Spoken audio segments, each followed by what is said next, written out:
ସୁନ୍ଦର ସୁଯୋଗ ଏଇ ସୁନ୍ଦର ସକାଳରେ ଦେଲେ। ପ୍ରାତଃ କାଳ ଆପଣ ମାନେ ପୁଣି ଆମମାନେ ସମସ୍ତେ ବସିଛେ। ମୁଁ ଯେତେବେଳେ ଏଇ ପରିବାରରେ ନିଜକୁ ଦେଖେ ଆଉ ନିଜକୁ ଅନ୍ତର୍ଭୁକ୍ତ କରେ ମୋ ମନ ଖୁସିରେ ଭରିଯାଏ। ମୁଁ ନିଜକୁ ସବୁବେଳେ ଭାବେ ଯେ ମତେ ପ୍ରଭୁ କେତେ ଅନୁଗ୍ରହ କଲେ, କେତେ ଦୟା କଲେ ଯେ ଏଇ ପରିବାର ସହିତ ମୁଁ ଜଡିତ ହୋଇପାରୁଛି। ଏଇ ପରିବାରର ପ୍ରତ୍ୟେକ ଜଣଙ୍କର ଯେତେବେଳେ ଶୁଣେ ତାଙ୍କ ମୁଖରୁ କିଛି ବା କିଛି କୁହନ୍ତି, ମୋ ହୃଦୟ ଆବେଗରେ ଭରିଯାଏ। ବିଶେଷ ଭାବରେ ଯେତେବେଳେ ମୋ ଗୀତ ଶୁଣୁଥାଏ, ଆଉ ଆଜିର ଗୀତ ଶୁଣୁଥିଲୁ ଧନ୍ୟବାଦର ଗୀତ, ପ୍ରଶଂସାର ଗୀତ, ସେତେବେଳେ ପ୍ରଭୁଙ୍କର ଗୌରବ ହୋଇଥାଏ। ଆଉ ଯୋଉଦିନ ବିଶେଷ ଭାବରେ ଆପଣ ମାନେ ସାକ୍ଷ୍ୟ ଦିଅନ୍ତି ଆଉ ସେ ସାକ୍ଷ୍ୟ ଶୁଣୁଥାଉ ଆବେଗ ଭରା ସାକ୍ଷ୍ୟ, ଯାହାକି ଆମମାନଙ୍କର ଏଇ ସୁନ୍ଦର ମଣ୍ଡଳୀରେ ସୁନ୍ଦର ପ୍ରାର୍ଥନା ସଭାରେ ଆମମାନେ ଡେଲି ପ୍ରତିଦିନ ଶୁଣିବାକୁ ପାଉଛୁ। ଧନ୍ୟବାଦ ଦିଏ ମଧୁସ୍ମିତା ଦିଦିକୁ, ବୀରେନ୍ଦ୍ର ଭାଇଙ୍କୁ, ବିନୋ ଭାଇଙ୍କୁ ମତେ ଏଇ ସୁନ୍ଦର ସୁଯୋଗ ଦେଇଛନ୍ତି। ଆପଣ ମାନେ ମଧ୍ୟ ସମସ୍ତେ ଏଇ ସୁଯୋଗ ଦେଇଛନ୍ତି। ବିନୋ ଭାଇ ଯୋଉଦିନ କିଛି ନ କୁହନ୍ତି ମତେ କେମିତି କେମିତି ଲାଗେ। ମୁଁ ତାଙ୍କୁ ମୋ ମେଣ୍ଟର ବିଷୟରେ ଭାବେ ସବୁବେଳେ। ମୁଁ ତାଙ୍କ ପାଖେ ପାଖେ ଥାନ୍ତି କି ସେ ଆକ୍ଚୁଆଲି ଆମମାନଙ୍କୁ କଢେଇ ନିଅନ୍ତି, କେତେ ଆଶ୍ଚର୍ଯ୍ୟ ଭାବରେ ସବୁବେଳେ ସେ ଚିନ୍ତା କରନ୍ତି। ମୁଁ ଦେଖିଛି ଯେ କେମିତି ଆମମାନଙ୍କର ଏଇ ମଣ୍ଡଳୀରେ ସମସ୍ତେ ଆଶୀର୍ବାଦ ପ୍ରାପ୍ତ ହେବେ। କାଲି ଆମମାନେ ଶୁଣୁଥିଲୁ, ଆପଣ ମାନେ ସମସ୍ତେ ଶୁଣିଥିବେ, ଆମମାନଙ୍କର ଝିଅ ଜେମିମା ଦଉଥିଲେ ପ୍ରଭୁଙ୍କର ସେଇ ଗୀତ ସହିତ 23 ପର୍ବ ପଢିଥିଲେ। ଆଉ ସଦାପ୍ରଭୁ ଆମମାନଙ୍କର ସମସ୍ତ ଅଭାବ ପୂରଣ କରନ୍ତି ଆଉ ପରମେଶ୍ୱରଙ୍କର ଭିନ୍ନ ଭିନ୍ନ ନାମ ବିଷୟରେ କହୁଥିଲେ ଆଉ ସେ ନାମର ମହତ୍ଵ ବୁଝାଉଥିଲେ। ଜିହୋଭା ଜିରି 6ଟି ନାମ ସେ କହିଲେ। ଆମମାନଙ୍କର ଗୀତ ସଂହିତା 23ରେ 6ଟି ପଦ ଅଛି। ଆପଣ ମାନେ ସେଇ 6ଟି ପଦରୁ ସେ 6ଟି ନାମ ନେଇଥିଲେ। ଜିହୋଭା ଜିରି, ଜିହୋଭା ସାଲେମ, ଜିହୋଭା ରାଫା, ଜିହୋଭା ସିଦିକେନୁ, ଜିହୋଭା ନିସି ଆଉ ଜିହୋଭା ଏଲୋହିମ୍। କେତେ ଆଶ୍ଚର୍ଯ୍ୟ ଭାବରେ ସେ ବୁଝେଇ ଦେଇଥିଲେ। ସଦାପ୍ରଭୁ ଆମମାନଙ୍କୁ ଅନୁଗ୍ରହ ଉପରେ ଅନୁଗ୍ରହ କରିଛନ୍ତି, ସାହାଯ୍ୟ କରିଛନ୍ତି। ଆମମାନେ ଆଜିର ବାକ୍ୟ ମଧ୍ୟକୁ ଯିବା ପୂର୍ବରୁ ଆସୁ ପ୍ରାର୍ଥନା କରିବା। ଗୌରମ ପ୍ରଭୁ ଯୀଶୁ, ଧନ୍ୟବାଦ ଦିଏ ବାପା ଏଇ ସୁନ୍ଦର ସକାଳ ପାଇଁ। ଧନ୍ୟବାଦ ଦିଏ ତୁମର ସମସ୍ତ ଦୟା ପ୍ରେମ ଅନୁଗ୍ରହ ପାଇଁ। ଧନ୍ୟବାଦ ଦିଏ ବାପା, ତୁମେ ଆମମାନଙ୍କ ମଧ୍ୟରେ ଅଛ ଆଉ ତୁମେ ସେ ବାକ୍ୟ ରୂପୀ ପରମେଶ୍ୱର। ବାକ୍ୟ ଦ୍ୱାରା ପ୍ରତିଦିନ ଆମମାନଙ୍କୁ କଥା କହିଥାଅ। ପ୍ରଭୁ ଯୀଶୁ, ଧନ୍ୟବାଦ ଦଉଛି ତୁମେ ଆଜି ମଧ୍ୟ ଆମମାନଙ୍କୁ କଥା କହିବ ବୋଲି ଆମମାନେ ସେ ଆଶା କରିଛୁ, ଭରସା ରଖିଛୁ। ତୁମେ ଆମ ପ୍ରତ୍ୟେକଙ୍କୁ ଲୁଚାଅ, ପୁଣି ତୁମେ ପବିତ୍ର ଆତ୍ମାଙ୍କ ଦ୍ୱାରା ଆମ ପ୍ରତ୍ୟେକଙ୍କୁ କଥା କୁହ। ଆମମାନଙ୍କ ସହିତ ରୁହ, ସାହାଯ୍ୟ କର। ଆମେନ୍। ଆଜି ଆମମାନେ ଯେଉଁ ଅଂଶ ଦେଖିବା ଆପଣ ମାନେ ସମସ୍ତେ ପାଇବେ।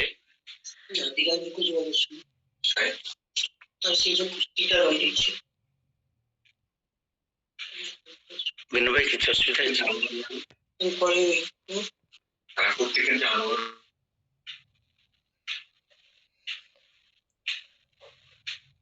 ମାନେ ଶୁଣି ପାରୁଛୁ କି? ହଁ ହଁ, ଆମମାନେ ଯେଉଁ ଅଂଶ ଆଜି ଦେଖିବା ତା ଆପଣ ମାନେ ସମସ୍ତେ ପାଇବେ ପ୍ରଥମ ଥେସଲୋନିକ 5:18।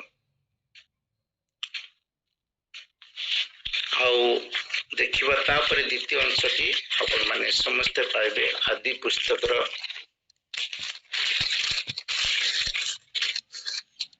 5 ପର୍ବ 21ରୁ 24 ପଦ ପର୍ଯ୍ୟନ୍ତ।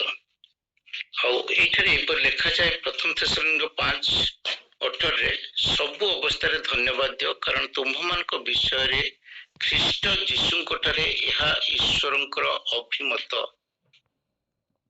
ଦ୍ୱିତୀୟ ଅଂଶଟି ଆମମାନେ ଦେଖିବା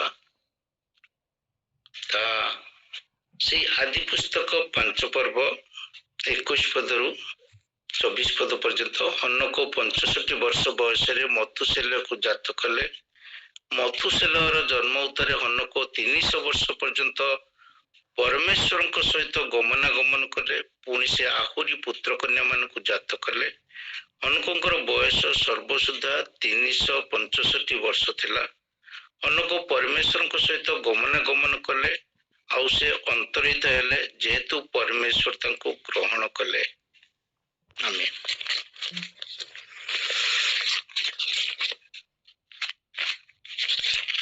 आज जितेबाला काली शुणुली से चिंता करुली सदाप्रभु आम को एपरी भाव रखिछन जे वाक्य द्वारा आम कथा कहते तुम अभाव हे ना किंतु मुझे देखे आम मध्य अनेक पाखे अभाव थाए को अभाव अर्थर अभाव थाए विश्वास अभाव थाए आम केमती प्रार्थनार अभाव थाए विशेष भाव में मुझे आज पुणी से हनकों विषय देखुली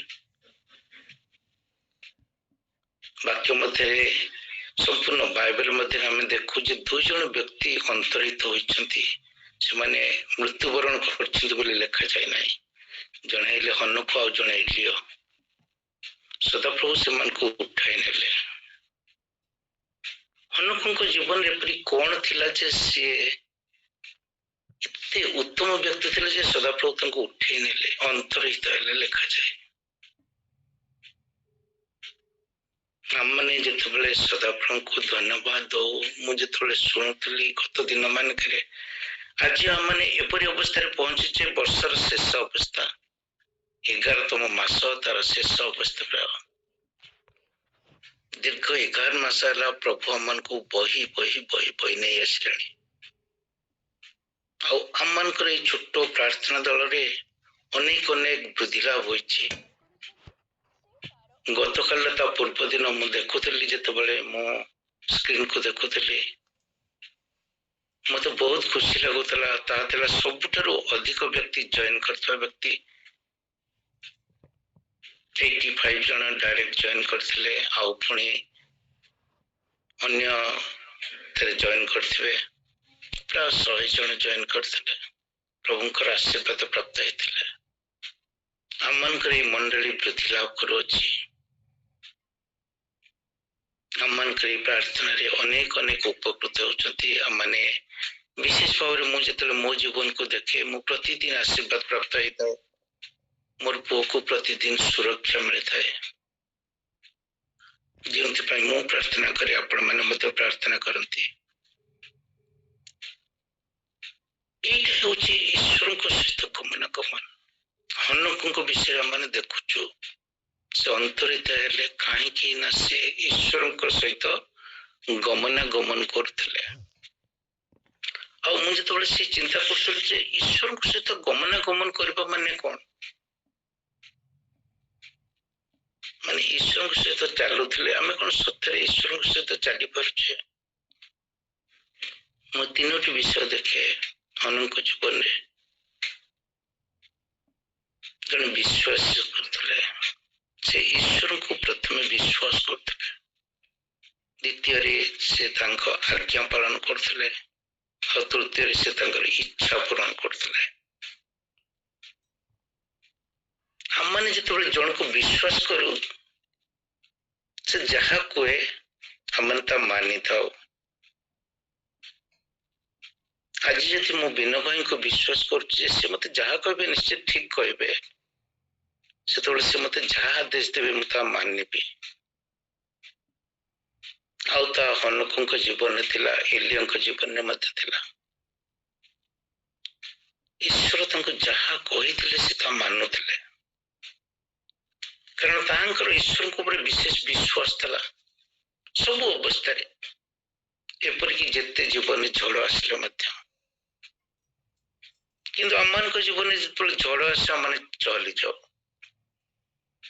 एपरी समय से जो प्रभु आम को गाइड कर विश्वास करूँ तथापि जिते जीवन में कौन रोग आसे समस्या आसे से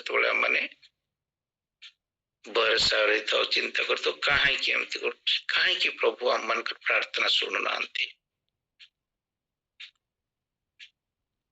आम जीवन में सब बड़े से वाक्य को आम प्रथम स्थान दे न था जो वाक्य आम को रास्ता देखे थाए जो वाक्य आम को कथा कही थाए से वाक्य को आम प्रथम स्थान दे न था ସେତେବେଳେ ଆମେ ଟିକେ ଚହଲି ଯାଇଥାଉ। ଏଇଟା ସାଧାରଣ ବିଷୟ, କାହିଁକି ନା ସେତେବେଳେ ଯେତେବେଳେ ଆପଣ ଦେଖନ୍ତୁ, ଯେତେବେଳେ ନୌକାରେ ପ୍ରଭୁ ଯୀଶୁ ଶୋଇ ପଡିଛନ୍ତି, ଶିଶୁମାନେ ଅଛନ୍ତି, ଝଡ଼ ଆସୁଛି ଆଉ ଶିଶୁମାନେ ବିଚଳିତ ହେଇଯାଉଛନ୍ତି। ପ୍ରଭୁ ଯୀଶୁ ଅଛନ୍ତି, ସାଥିରେ ଅଛନ୍ତି, ତଥାପି ଶିଶୁମାନେ ଝଡ଼କୁ ଦେଖି ବିଚଳିତ ହେଇଯାଉଛନ୍ତି। କାହିଁକି? ଆମମାନଙ୍କ ଜୀବନରେ ଯେତେବେଳେ ରୋଗ ଆସେ, ଆମମାନଙ୍କ ଜୀବନରେ ପରୀକ୍ଷା ଆସେ, ଆମମାନଙ୍କ ଜୀବନରେ ଅଭାବ ଆସେ, ଆମମାନଙ୍କ ଜୀବନରେ ଏପରି ସମସ୍ୟା ଆସେ ଯେ ଆମେ ଭାବୁ ଏହା ବୋଧେ କେବେ ବି ସମାଧାନ ହେଇପାରିବ ନାହିଁ, ସେତେବେଳେ ସଦାପ୍ରଭୁ କଣ ଶୋଇ ପଡିଥାନ୍ତି? ସେତେବେଳେ ପ୍ରଭୁ ଯୀଶୁ କଣ ଆମମାନଙ୍କର ପାଖ ଛାଡି ଦେଇଥାନ୍ତି? ଛୋଟ ଘଟଣାଟି କୁହେ, ଯଦିଓ ଏହା ଆମମାନଙ୍କୁ ଆଉ ଥରେ ଗତ ଥର ମୁଁ କହିସାରିଥିଲି ଅନେକ ଥର ପୂର୍ବରୁ। ମୋର ପୁଅ ଏପରି ଜାଗାରେ ଗୋଟିଏ ଅଛି ଯୋଉ ଜାଗାରେ କି ଏବେ ତ ଶୀତ ଆରମ୍ଭ ହେଇଗଲା, ବରଫ ପଡେ, ଆଉ ବରଫ ଯେତେବେଳେ ପଡେ ରାତି 10ଟା ବେଳକୁ ବରଫଟା ନରମ ଥାଏ, ଆଉ ରାତି 10ଟା ପରେ ବରଫ ପଡି ପଡି ପଡି ପଡି ତା ସ୍ଲିପରି ହେଇଯାଏ। ଦିନେ ହଠାତ୍ ରାତି 10ଟା ବେଳକୁ 10ଟା ସାଢେ 10ଟା ବେଳକୁ ଜଣେ ସୋଲଜରଙ୍କର ଦେହ ଖରାପ ହେଲା, ଆଉ ତାଙ୍କ ପାଖରେ ସେ ମୋ ପୁଅ ପାଖରେ ସେ ଆପ୍ରାଟସ୍ ନଥିଲା, ସେ ଔଷଧ ନଥିଲା ଯାହାଫଳରେ ତାର ପ୍ରପର ଟ୍ରିଟମେଣ୍ଟ କରିପାରିବ। ଆଉ ତାକୁ ହଠାତ୍ ତାକୁ ତଳକୁ ନେଇ ତାକୁ ସେଇ ହସ୍ପିଟାଲରେ, ବଡ ହସ୍ପିଟାଲରେ ଆଡମିସନ କରିବାକୁ ଦରକାର। ଆଉ ସେ ରାତି 10:30 ବେଳକୁ ସେମାନେ ଗାଡି ଧରି ଗଲେ, ଆଉ ଫେରିଲା ବେଳକୁ ବରଫ ସବୁ ବସି ଯାଇଥାଏ ଆଉ ତା ସ୍ଲିପରି ଅବସ୍ଥା ଥାଏ। ସେ ଉପରକୁ ଗାଡି ଚଢୁଥାଏ ଆଉ ହଠାତ୍ ଗାଡିର ଚକା ସ୍ଲିପ କଲା ଆଉ ତା ବୁଲିଗଲା। ସେଗୁଡା ସବୁ ସିଙ୍ଗଲ ରୋଡ, ଆଉ ସେ ଗାଡିର ଡ୍ରାଇଭର ଅତି ଚତୁରତା ସହିତ ଓହ୍ଲେଇ ପଡିଲେ, ଆଉ ଇଏ ବି ଓହ୍ଲେଇ ପଡିଲେ, ଆଉ ଗାଡିର ପଛପଟେ ଷ୍ଟପର ଦେଇ ସେମାନେ ରକ୍ଷା ପାଇଗଲେ। ପ୍ରତିଦିନ ଏହିପରି ଆମମାନଙ୍କ ଜୀବନରେ ଅନେକ ଘଟଣା ଘଟେ, ଆଉ ସେ ସମୟରେ ପ୍ରଭୁ ଆମମାନଙ୍କୁ ତାଙ୍କର ଅଦୃଶ୍ୟ ହସ୍ତ ଦ୍ୱାରା ରକ୍ଷା କରନ୍ତି। ଆଉ ଯେତେବେଳେ ଆମମାନେ ପ୍ରଭୁଙ୍କ ଉପରେ ଭରସା ରଖିଥାଉ, ପ୍ରଭୁଙ୍କ ସହିତରେ ଥାଉ, ପ୍ରଭୁ ସେତେବେଳେ ଆମମାନଙ୍କୁ ପ୍ରତିଦିନ ତାଙ୍କର ଚକ୍ଷୁର ପିତୁଳା ଭାବରେ ରକ୍ଷା କରିଥାନ୍ତି। ଆପଣ ମାନେ ଗତ ଦିନ ମାନଙ୍କର ଅନେକ ସାକ୍ଷ୍ୟ ଆମମାନଙ୍କ ମଧ୍ୟରୁ ଅନେକଙ୍କର ଶୁଣିଥିବେ, ସେ ଆବେଗ ଭରା ସାକ୍ଷ୍ୟ, ଆଉ ତା ଶୁଣିକି ମୋ ମନ ଉତ୍ତପ୍ତ ହୋଇଯାଇଥାଏ। ସଦାପ୍ରଭୁ କିପରି ଆଶ୍ଚର୍ଯ୍ୟଜନକ କାର୍ଯ୍ୟ କରନ୍ତି। ଦୀର୍ଘ 11 ମାସ ପ୍ରତିଦିନ ପ୍ରଭୁ ଆମମାନଙ୍କୁ ଅନେକ ବିପଦ ଆପଦ ସମସ୍ୟା ରକ୍ଷା କରି ଚାଲିଛନ୍ତି। ପ୍ରତିଦିନ ସେ ଆମମାନଙ୍କର ଆଙ୍ଗୁଠି ହାତ ଧରି କଡେଇ ନେଇଛନ୍ତି। ଆମମାନେ ଶୋଇ ପଡିଥିବା ଅବସ୍ଥାରେ ମଧ୍ୟ ସେ ଆମମାନଙ୍କୁ ଛାଡି ନାହାନ୍ତି। ସେ ଆମମାନଙ୍କ ପାଖରେ ଶୋଇଛନ୍ତି, ଆମମାନଙ୍କ ସହିତରେ ଶୋଇଛନ୍ତି, ଆମ ପାଖରେ ଦୂତ ମାନଙ୍କ ଦ୍ୱାରା ଜଗି ରହିଛନ୍ତି। ଅନେକ ସମୟରେ ଆମମାନେ ଭାବୁ ବୋଧେ ମୋ ପାଖରେ କେହି ନାହାନ୍ତି, କିଏ ମତେ ସାହାଯ୍ୟ କରିବ। ଆଶ୍ଚର୍ଯ୍ୟଜନକ ଭାବରେ ପ୍ରଭୁ ଆମମାନଙ୍କର ଛୋଟ ବିଷୟ ମଧ୍ୟ ଯତ୍ନ ନିଅନ୍ତି। କାହିଁକି ନା ଯେତେବେଳେ ଆମମାନେ ତାଙ୍କ ଉପରେ ବିଶ୍ୱାସ ସ୍ଥାପନ କରିଥାଉ, ଯେଉଁମାନେ ତାଙ୍କ ଉପରେ ବିଶ୍ୱାସ ସ୍ଥାପନ କରିଥାନ୍ତି, ପ୍ରଭୁ ସେମାନଙ୍କର ଯତ୍ନ ନିଅନ୍ତି। ଏପରିକି ଝଡ଼ ମଧ୍ୟରେ ମଧ୍ୟ, ଏପରି ସମସ୍ୟା ଗୁଡିକ ମଧ୍ୟରେ ମଧ୍ୟ ପ୍ରଭୁ କେବେ ହାତ ଛାଡନ୍ତି ନାହିଁ। ପ୍ରଭୁଙ୍କର ଗୋଟିଏ ଧମକରେ ସମସ୍ତ ଝଡ଼ ବନ୍ଦ ହେଇଯାଇଥାଏ। ସେଦିନ ହୁଏତ ଶିଷ୍ୟମାନେ କହୁଥିଲେ, ପ୍ରଭୁ ଉଠ, ଝଡ଼ ହଉଛି, ଆମମାନଙ୍କୁ ରକ୍ଷା କର। ପ୍ରଭୁ ଆମମାନଙ୍କର ଲୋତକୁ ଦେଖିବାକୁ ଅପେକ୍ଷା କରିଥାନ୍ତି। ଆମମାନେ ତାଙ୍କ ପକ୍ଷେ କେତେ କୃତଜ୍ଞ ହେଇଛୁ। ଦ୍ୱିତୀୟ ବିଷୟଟି ଦେଖିବା, ତାଙ୍କର ଆଜ୍ଞା ପାଳନ କରିବା। ପ୍ରଭୁ ଆମମାନଙ୍କୁ ଯେତେବେଳେ ଗ୍ରହଣ କରନ୍ତି, ଯେତେବେଳେ ଆମେ ତାଙ୍କୁ ନିଜର ହୃଦୟ ସମର୍ପିତ କରିଦେଇଥାଉ, ସେତେବେଳେ ସେ ଆମମାନଙ୍କୁ ଅନେକ ଆଜ୍ଞା ଦେଇଥାନ୍ତି ତାଙ୍କର ଇଚ୍ଛା ପୂରଣ କରିବା ପାଇଁ, ତାଙ୍କର ଆଜ୍ଞା ପାଳନ କରିବା ପାଇଁ। ଆମମାନେ ଯଦି ମାଥ୍ୟୁ 28:19-20 ଦେଖିବା,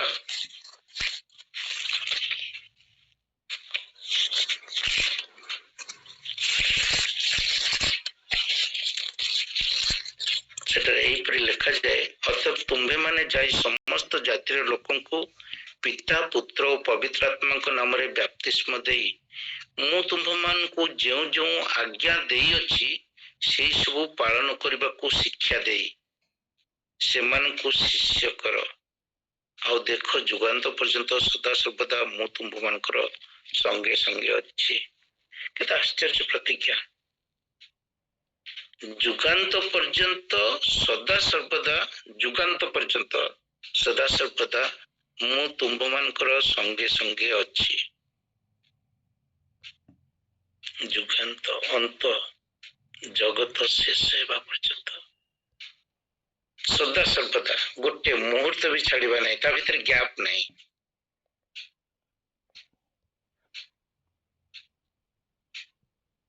ଆମମାନେ ଭାବିଥାଉ ବୋଧ ହୁଏ ସଦାପ୍ରଭୁ ଟିକେ ସମୟ ଆମଠାରୁ ଦୂରେଇ ଯାଇଛନ୍ତି, କିନ୍ତୁ ପ୍ରଭୁ ଗ୍ୟାପ୍ ଦିଅନ୍ତିନି। ବାକ୍ୟ କହୁଛି ସଦାସର୍ବଦା ଯୁଗାନ୍ତ ପର୍ଯ୍ୟନ୍ତ ମୁଁ ତୁମମାନଙ୍କର ସଙ୍ଗେ ସଙ୍ଗେ ଅଛି। କୋଉଠି?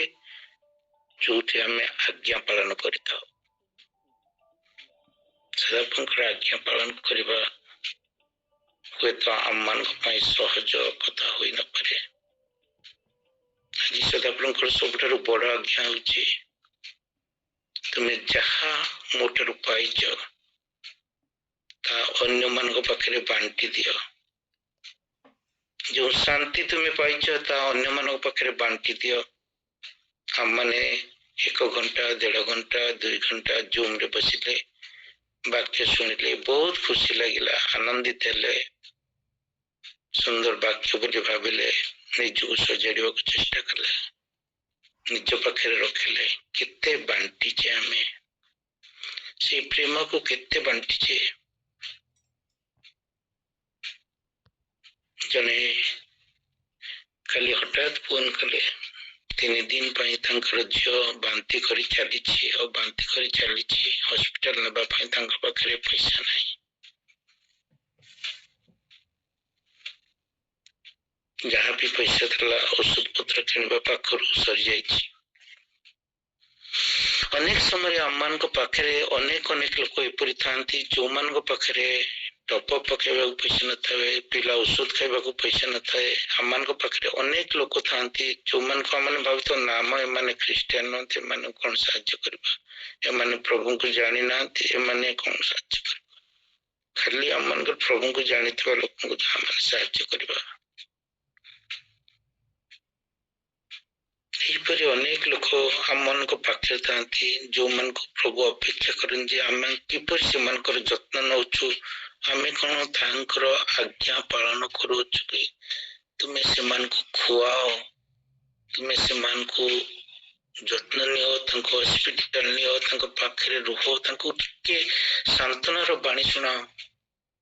ଅନେକ ସମୟରେ ଆମେ ସାନ୍ତ୍ୱନାର ବାଣୀ ବି କହିବାକୁ ପଛେଇ ଥାଉ, ଚୁପ୍ ରହିଥାଉ। ହଁ, ତାର ବିଷୟରେ ତ ଘଟୁଛି, ମୋ ବିଷୟରେ ତ ଘଟୁନି, ଅନ୍ୟ ବିଷୟରେ ଆମମାନେ ମନୋଯୋଗୀ ହୋଇନଥାଉ। ଆମମାନେ ପ୍ରଭୁଙ୍କ ପାଇଁ ଘଣ୍ଟେ ଦେଲେ, 2 ଘଣ୍ଟା ସମୟ ଦେଲେ, ବସିଲେ, ଭାବୁଛେ, ବହୁତ କିଛି କରିଦେଲେ, ଆମମାନେ ଖୁସି ଆଉ ନିଜର ବସିବା ସମୟ ପାଇଁ କାର୍ଯ୍ୟରେ, ନିଜ କାର୍ଯ୍ୟରେ ନିଜେ ଖୁସି ହେଇଥାଉ। ମୋ ଜୀବନରେ ବି ଏମିତି ଗୋଟେ ମୋ ଭଲ କାମ କରୁଛି, ଠିକ ଅଛି, ଏଭ୍ରିଥିଙ୍ଗ ଇଜ ଅଲ୍ ରାଇଟ୍। କିନ୍ତୁ ମୋ ଚାରିପଟେ ଥିବା ଅନେକ ଲୋକ ଆଜି ମୋର ସେଇ ପ୍ରେମକୁ, ମୋର ସେଇ ସାନ୍ତ୍ୱନା ବାଣୀକୁ, ମୋର ସେଇ ଚକ୍ଷୁର ଲୁହକୁ ଅପେକ୍ଷା କରିଥାନ୍ତି, ମୁଁ କିପରି ତାଙ୍କ ପାଖେ କେତେବେଳେ ଠିଆ ହେବି ବୋଲି।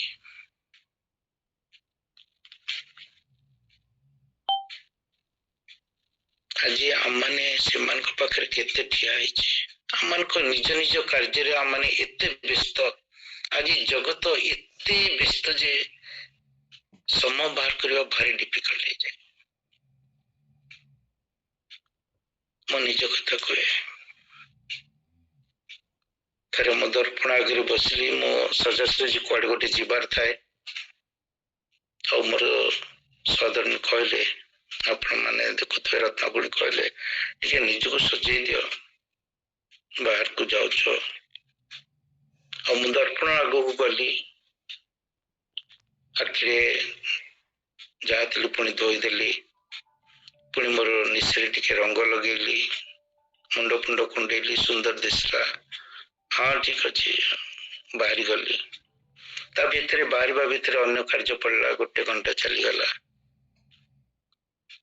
ସେ ରଙ୍ଗ ଇଆଡେ ସିଆଡେ ଲାଗି ଯାଇଛି, ପୁଣି ମୋର ଡ୍ରେସ୍ ବି ଅସନା ଏପଟ ସେପଟ ହେଇଯାଇଛି। କଣ କୋଉଠି ବସୁଛି ଯେ ସବୁବେଳେ ଏପଟ ସେପଟ ହେଇକି ଏତେ ଅସନା ଦୁଷ୍ଟ। ଆମମାନେ ଯେତେବେଳେ ଦର୍ପଣ ଆଗରେ ଥାଉ ସେତେବେଳେ ନିଜର ଭୁଲ ସବୁ, ନିଜର ଅସନା ସବୁ ଦେଖି ପାରିଥାଉ। ଯେତେବେଳେ ଦର୍ପଣର ବାହାରକୁ ଚାଲି ଯାଉ ସେତେବେଳେ ଆମମାନଙ୍କ ଭିତରେ କଣ ଅସନା ହେଇଛି ଆମେ ତାହା ଜାଣିପାରିନଥାଉ, ଭୁଲି ଯାଇଥାଉ। ବାକ୍ୟ ରୂପୀ ଦର୍ପଣରେ ଆମମାନେ ଯେତେବେଳେ ନିଜକୁ ଦେଖିଥାଉ, ନିଜ ଅନ୍ତରରେ ଥିବା ସବୁ ସବୁ ସବୁ ଯେତେ ସବୁ ଅସନା ଜିନିଷକୁ ଆମମାନେ ଦେଖିପାରିଥାଉ। ହନୋକ ତାହା ଦେଖିଥିଲେ। ହନୋକ ଈଶ୍ୱରଙ୍କ ସହିତ ଗମନାଗମନ କରିଥିଲେ, ଆଉ ସେଥିପାଇଁ ସଦାପ୍ରଭୁ ତାଙ୍କୁ ଉଠେଇ ନେଲେ, ତାଙ୍କୁ ଯୋଗ୍ୟ ବୋଲି ଭାବିଲେ। କାରଣ ସେ ତାଙ୍କର ଆଜ୍ଞା ପାଳନ କରିଥିଲେ, ତାଙ୍କର ଇଚ୍ଛାକୁ ପୂରଣ କରିବା। ତୃତୀୟଟି ହଉଛି ତାଙ୍କର ଇଚ୍ଛା ପୂରଣ କରିବା। ସଦାପ୍ରଭୁଙ୍କର ଇଚ୍ଛା ପ୍ରଥମ ଇଚ୍ଛା। ଆମେ ତାଙ୍କର ଧନ୍ୟବାଦ କରୁ, ପ୍ରଶଂସା କରୁ, କୃତଜ୍ଞ ହଉ। ଆଜି ଯେତେବେଳେ ଆମମାନେ 10 ମାସ ପୁରି ଯାଇଛି, 11 ମାସ ବିତି ଯିବାକୁ ଯାଉଛି, ସେତେବେଳେ ଆମମାନେ ଦେଖିଥାଉ ପରମେଶ୍ୱର ଅପେକ୍ଷା କରିଥାନ୍ତି ଆମେ ତାଙ୍କ ପ୍ରତି କେତେ କୃତଜ୍ଞ ହୋଇଛୁ, ଆମମାନେ କେତେ ପ୍ରଭୁଙ୍କୁ ଧନ୍ୟବାଦ ଦେଇଛୁ। ଆମମାନେ ସବୁବେଳେ କଣ ଅଭିଯୋଗ କରୁଛୁ, ପ୍ରଭୁ ଏଇଟା ହେଲାନି, ମୋର ଏଇଟା ରହିଗଲା, ତମେ କାହିଁକି ରୋଗରେ ମୋର ଏଇ ଜଣକୁ ନେଇଗଲ, କାହିଁକି ସେ ଏତେ ରୋଗରେ ପଡିଲା, କାହିଁକି ମୋର ଏତେ ଅଭାବ ହେଲା। ଅଭିଯୋଗ ପରେ ଅଭିଯୋଗ କରିଥାଉ। ଈଶ୍ୱର ଆମକୁ ଦେଇଥିବା ଆଶୀର୍ବାଦ, ଯେପରିକି ଶାରୀରିକ ହଉ କି ଆତ୍ମିକ ହଉ କି ଭୌତିକ ହଉ, ଯେକୌଣସି ଆଶୀର୍ବାଦ ପାଇଁ ତାଙ୍କ ପ୍ରତି ଆମେ ବିଶେଷ କୃତଜ୍ଞତା ପ୍ରକାଶ କରିବାର କାର୍ଯ୍ୟ ହଉଛି ଧନ୍ୟବାଦ। ଆମମାନେ ପ୍ରତି ଅବସ୍ଥାରେ ପ୍ରଭୁଙ୍କୁ କେତେ ଧନ୍ୟବାଦ ଦଉଛୁ, ଧନ୍ୟବାଦର ଗୀତ ବୋଲୁଛୁ, ତାଳି ମାରୁଛୁ, ସ୍ତୁତି କରୁଛୁ, ପ୍ରଶଂସା କରୁଛୁ, କିନ୍ତୁ ଅନ୍ତର ଭିତରେ ଆମମାନେ ପ୍ରଭୁଙ୍କୁ କେତେ କୃତଜ୍ଞ ହେଉଛୁ। ଆଜିର ସମାଜରେ ବ୍ୟସ୍ତତା ଏତେ ବେଶୀ ବଢି ଯାଇଛି ଯେ, ଜାଗତିକ କାର୍ଯ୍ୟ ଏତେ ବଢି ଯାଇଛି ଯେ ଆମମାନଙ୍କୁ ସମୟ ମିଳିନଥାଏ ପ୍ରଭୁଙ୍କୁ ପାଖରେ ନିଜର କୃତଜ୍ଞତା ପ୍ରକାଶ କରିବା ପାଇଁ। ଆମମାନେ ବିଶ୍ୱାସୀ ଭାବରେ ଗୋଟେ ଦିନ ନୁହେଁ, ପ୍ରତ୍ୟେକଟି ଦିନ ଈଶ୍ୱର ଆମକୁ ଦେଇଥିବା ସମସ୍ତ ଆଶୀର୍ବାଦ ନିମନ୍ତେ ତାଙ୍କର ପ୍ରଶଂସା କରିବା ଉଚିତ, ପ୍ରଭୁଙ୍କର ଇଚ୍ଛା ପୂରଣ କରିବା, ଯାହାକି ତାଙ୍କ ସହିତ ଗମନାଗମନ କରିବାର ଇଚ୍ଛା। ଆମେ ଯଦି ଗୀତ ସହିତ ବୟାନ 1-2ରେ ଦେଖୁଛୁ, ସଦାପ୍ରଭୁଙ୍କର ଧନ୍ୟବାଦ କରିବାର ଉତ୍ତମ, ହେ ସର୍ବପରିସ୍ଥ ତୁମ୍ଭ ନାମରେ ପ୍ରଶଂସା ଗାନ କରିବାର, ପୁଣି 10ତାର ଯନ୍ତ୍ର ଓ ନେବଲରେ ବୀଣାର ଗମ୍ଭୀର ଧ୍ୱନିରେ ପ୍ରାତଃକାଳରେ ତୁମର ସ୍ନେହପୂର୍ଣ୍ଣ କରୁଣା ଓ ପ୍ରତି ରାତ୍ରି ତୁମ ବିଶ୍ୱସ୍ତତା ପ୍ରଚାର କରିବାର ଉତ୍ତମ। ପ୍ରାତଃକାଳରେ ତୁମର ସ୍ନେହପୂର୍ଣ୍ଣ କରୁଣା ଓ ପ୍ରତି ରାତ୍ରି ତୁମ ବିଶ୍ୱସ୍ତତା ପ୍ରଚାର କରିବାର ଉତ୍ତମ। ସଦାପ୍ରଭୁ ଯେ କେତେ ବିଶ୍ୱସ୍ତତା ମାନେ ଅନ୍ୟମାନଙ୍କ ପାଖେ ବାଣ୍ଟିବା ଉତ୍ତମ।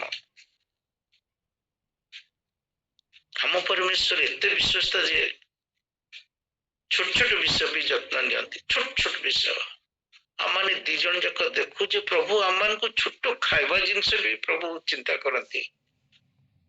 2 ଦିନ ତଳେ, 2 ଦିନ ଗୋଟେ ଦିନର ଘଟଣା ମୁଁ ଆପଣମାନଙ୍କୁ କହୁଛି, କେତେ ଛୋଟ ବିଷୟରେ ବି ପ୍ରଭୁ ଯତ୍ନ ନିଅନ୍ତି। ଆମ ଘରେ ହଳଦୀ ସରିଗଲା, हल्दी सरी जाइए आउ से जो डबारे थाए से डबारे तल खाली लागिची जेमती जो धूली लागला बड़ी मत ये कहलानी हल्दी नहले किसी रोषे करनी आपण मैंने विश्वास करेंगे आपको देखा परदिन जड़े आसिले आउ से पौड़ आनी दयाती भाई आउ जड़े भाई दी जन भाई आसते आम घर को आउ से भाई घरे हल्दी होता से जो पौड़ आनी फल आनी आउ जहाँ सहित हलदी गुंड धरिकी जोटा कि गोटे असंभव जिनस माने भाव किंतु सदाप्रभु जो से गला पर देखिलु से कहले बारी हल्दी गुंड कर सदाप्रभु आम छोट छोट विषय जत्न नियंती हुए तो आज मोर छुआ बांती कर चली मो छुआर गोड़ बहुत दरज हो बिंधा हो मो माँ बापा जत्न नापी मोर पाखे पैसा ना हॉस्पिटल नापी औषध किणवाई प्रति विषय प्रभु आम को आश्चर्य भाव जोगाती काली आम शुणुलु आम परमेश्वर आम प्रतिपालन करती वाक्य से जो आम जेमा भौणी जो दौले जेमा भौणी देवा बेले से कहते से वाक्य अनेक दिन आगु से प्रिपेयर करते प्रभु उठी आनिले लिखेले किते प्रभु वाक्य विषय जत्न नियंती आज तू कौन वाक्य देव मुझे कहूँ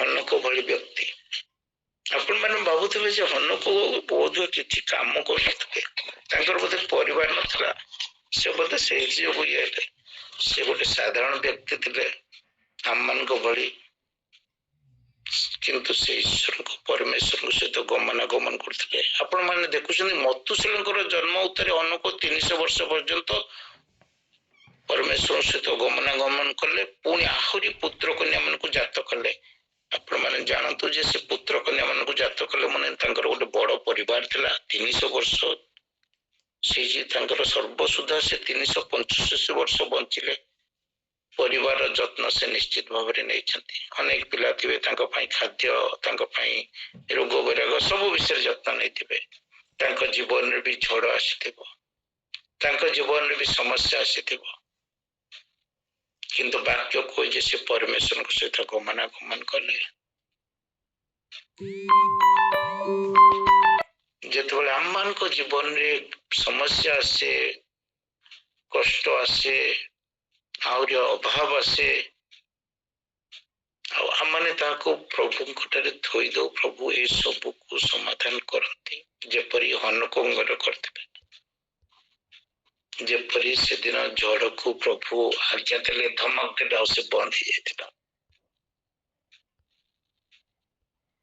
आमने सब बड़े प्रभु को इच्छा होची जे से दिन राति ईश्वर प्रशंसा और धन्यवाद करवा आमने जदि प्रेरित पाउल को विषय देखो से द्वितीय कोरिन्थियो 2:6 लिखुले जे आमनकर जीवन धन्यवाद रे उछली उठिबा उचित आमने जदि गीत संहिता 116 मध्ये पाठ करबा सदा प्रभु को सम्मुख रे आम जीवन को एक धन्यवादक बलि रूपे उत्सर्ग करबा कहबो आमने जदि पुणी एवरी पुस्तक पढ़िबा सेटा रे लिखा जाए धन्यवाद सहित प्रभुंकर सेवा करबा कहबो या होची ईश्वर इच्छा या होची ईश्वर सहित गमनागमन करबा ईश्वर सब बड़े इच्छा करती हम माने प्रति अवस्था धन्यवाद दो हम माने कृतज्ञ 10 जन कुष्ठी सुस्थ हेले हम माने समस्त जानिछे से माने जाओ जाओ रास्ता रे सुस्थता पाउछंती कि जणे मात्र फेरी आसुची जणे मात्र 9 जन आसुनांती परमेश्वर इच्छा को देखो आ 9 जन कुआड़े गले से मान कौन सुस्थ हेले नहीं हम माने आज यदि मुख न खोलु हम माने आज यदि साक्ष्य न देव ताले प्रभु को मन दुख हुए प्रभु इच्छा करती से जहाँ सुस्थ कले से धन्यवाद प्रभु इच्छा करती जे आम मैंने कृतज्ञ हो बोली प्रभु इच्छा करती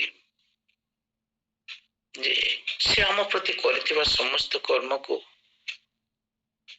आम मैंने धन्यवाद बलि रूपे उत्सर्ग करने मुझे मो जीवन को देखे से देखे जो मुझे दुर्बल आखि को निद माड़ी बसे जीवा को इच्छा हुए नहीं अनेक समय घरे बसी रहा इच्छा हुए किंतु प्रतिदिन प्रभु मोर जत्न नियंती मत केबे भी चटकणा मारती ना जानती ना मो हाथ छाड़ी दियंती ना मोर समस्या को देखती प्रभु आज आम समस्त समस्या को देखती आउ तार तत्व भी नियंती हुए तो आम माने अनेक समय आम देह लगी असिना को आम मुहर लगी से असिना को देखी पार न था किंतु प्रभु चाहती आम माने दर्पण रे देखू तांको वाक्य रे देखू निजको सजाड़ू कारण प्रभु चाहती आम माने पवित्र जीवन यापन करू पवित्रतार सौंदर्य गोटे भिन्न प्रकार सौंदर्य जहा कि परमेश्वर पाखे ग्राह्य होता है कहीं प्रमो तरह भावे पुरातन नियम एत नियम कहीं अच्छी एत नियम कहीं करमती करमती आसब एमती कर सदा प्रभु आम को सौंदर्य आम को सौंदर्यटा को से ग्रहण करने को चाहती किपरि आम मैंने निजको सजेचु आम को अंतकरण को किपरि सजेचु जोटा कि तांको पई आनंदर विषय है तांको पई खुशीर विषय है तांको पई संतुष्टिर विषय है आम मैंने देखी था प्रभु जीशु जत बड़े आसुचंती जोहन डूबों पाखे आ डूबित होचंती ये आम मानकर प्रिय पुत्र यहाँ आम मानकर परम संतुष्टि ऊर्ध्वर संतुष्टिर वाक्य आपण मैंने केतबेले सुनिबे जितेबले आपण माने जेपरी प्रभु 40 दिन 40 राति प्रांतर रही निजको सजाड़ुले प्रांतर रहिबा और निजको सजाड़िबा निजको परखिबा प्रभु चाहते आम माने किपरि निजको सजाड़िछु प्रतिदिन आम मानकर जूम रे प्रति सप्ताह शुक्रवार दिन फास्टिंग प्रेयर रखा जाता है हमने केते जन फास्टिंग था मुझे जाने नहीं किंतु प्रभु चाहती जे हमने फास्टिंग करू हमने सेपरी प्रार्थना करू जो प्रार्थना तांको पई ग्राह्य हो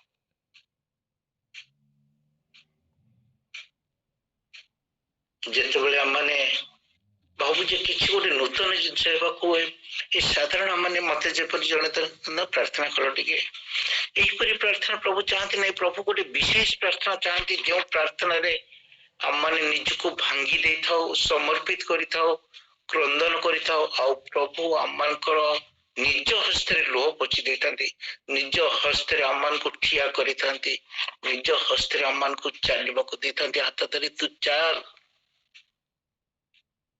जहाँ मो जीवन में अनेक थर अनुभव करिछि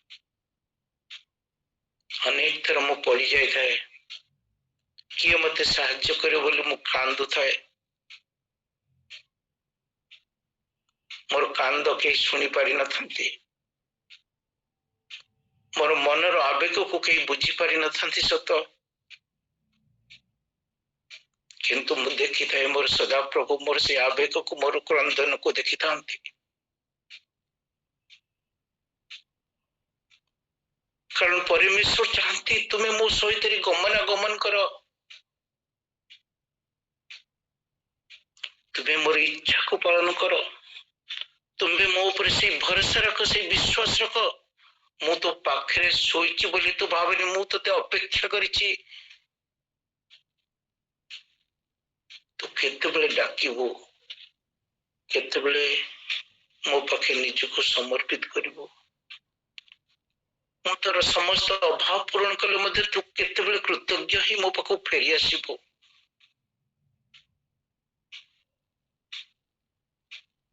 ଦଶ ମାସ 11 ମାସ ପ୍ରଭୁ ଯତ୍ନ ନେଲେ। ଯେତେବେଳେ ଆମ ଦେଶକୁ ଦେଖୁ ଅରାଜକତା ବଢି ଚାଲିଛି, ଆମମାନେ ଯେତେବେଳେ ଜଗତକୁ ଦେଖୁ ଯୁଦ୍ଧ ବଢି ଚାଲିଛି, ଆମମାନେ ଭାବୁ ଯେ ତୃତୀୟ ବିଶ୍ୱଯୁଦ୍ଧ ବୋଧେ ଲାଗିଯିବ ବୋଲି। ଆଉ Israel Hamas, Israel Lebanon, Israel Iran ସହିତ ଯୁଦ୍ଧ ବିଷୟରେ ଆମମାନେ ଯେତେବେଳେ ଦେଖୁ, ଆଉ ବର୍ତ୍ତମାନ ପୃଥିବୀର ସିନାରିକୁ ଦେଖୁ, ଭାରି କଷ୍ଟ ଲାଗେ, ଭୟ ଲାଗେ କେତେବେଳେ କଣ ଘଟିଯିବ ବୋଲି। ପୃଥିବୀରେ ଏତେ ଏତେ ପରମାଣୁ ବୋମା ଅଛି ଯେ ତାହା ସତ୍ତ୍ୱ କେତେ ଥର ମଧ୍ୟ ପୃଥିବୀକୁ ଧ୍ୱଂସ କରିଦେବ, ସମ୍ପୂର୍ଣ୍ଣ ପୃଥିବୀକୁ। ଏହିପରି ଅବସ୍ଥାରେ ଅଛୁ, ଏପରି ଗୋଟେ ଆଗ୍ନେୟଗିରି ମଧ୍ୟରେ ଆମମାନେ ଅଛୁ ଯେଉଁଠାରେ ବିସ୍ଫୋରଣ କେତେବେଳେ ଘଟିବ ଆମମାନେ ଜାଣୁନା। ସେହିପରି ଅବସ୍ଥାରେ ଗୋଟେ ଶାନ୍ତ, ସରଳ, ବିଶ୍ୱାସ, ଭରସା ଯୁକ୍ତ ପରମେଶ୍ୱର ଆମମାନଙ୍କ ପାଖରେ ଅଛନ୍ତି, ଯିଏ ଆମମାନଙ୍କ କାନ୍ଧ ଉପରେ ନିଜର ହସ୍ତ ଥୋଇଛନ୍ତି।